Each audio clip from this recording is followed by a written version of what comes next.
Ini. Buang pernah? Hah? Hah? Berulang kali? Banyak? TKP-nya? Yang di kita ada berapa? 20 lebih.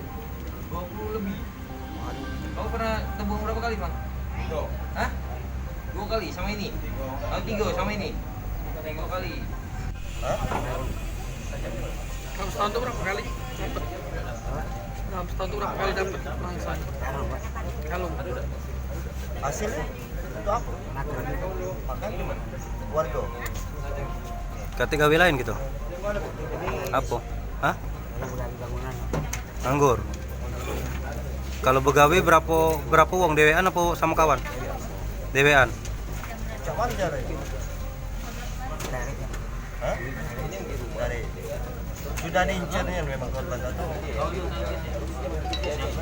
Konsekuensi nomor 1 berhasil mengamankan 3 orang tersangka spesialis kasus pencurian dengan kekerasan dan juga pencurian dengan keberatan ya.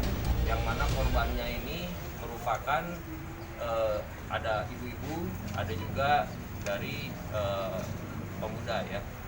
Ini salah satu gambar ya yang gambar korban yang diambil barangnya oleh pelaku ya. Jadi pelaku ini berhasil mengamankan masing-masing, ada yang handphone, kemudian kalung ya, kalung emas, jambret, kemudian tas ya. Yang mana kerugiannya bervariasi, dan salah satu dari pelaku yang ada 3 yang kita tangkap ini, yang kita amankan, ini merupakan residivis yang sudah berulang kali dia melakukan kejahatannya, kurang lebih 20 kali ya. Jadi sudah sering melakukan, dan rata-rata ini merupakan residivis ya. Dan ada satu tersangka yang kita lakukan penindakan tegas sehingga tersangka meninggal dunia karena tersangka melakukan perlawanan ketika akan ditangkap.